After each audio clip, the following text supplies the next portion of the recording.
The Malloy administration has just confirmed to me that some assault weapons can still be purchased, sold, or transferred in Connecticut.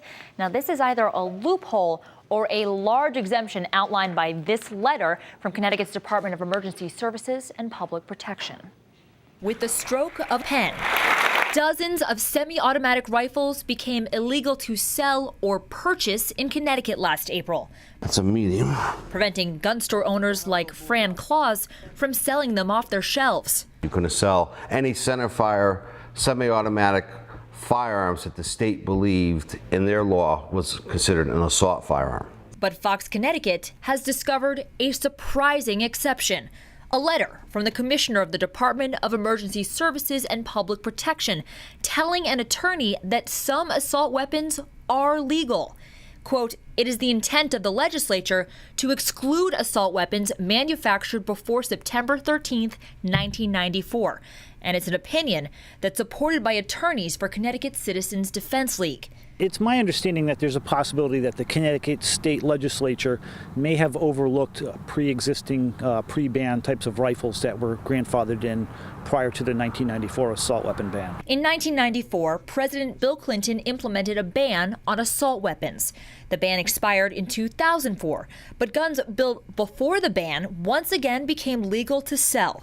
And some gun organizations believe Connecticut failed to address those types of guns in their new legislation. There's a possibility that it is possible to obtain one legally in the state of Connecticut. Now, this rifle has 4 cosmetic features. You may recall, Connecticut's new gun law says rifles like this one can only have one. But gun enthusiasts say since this was built prior to 1994, it's perfectly legal. To be clear, that is if it only has a 10-round magazine.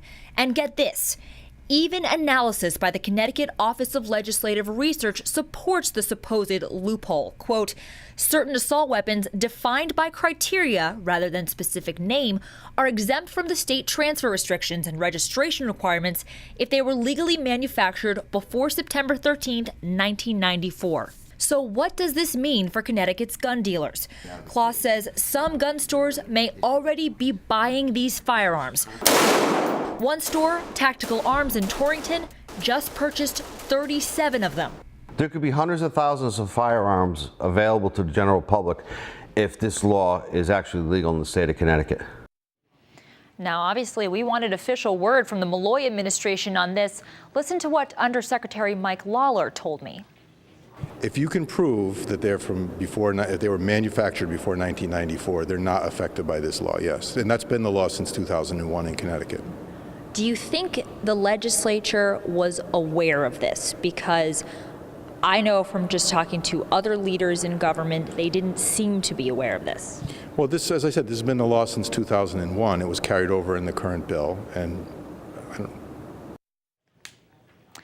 There you have it. Unclear whether this exemption was intentionally kept in the bill. Lawler did tell me, however, that the legislature always has the opportunity to rewrite laws when the session starts again in January.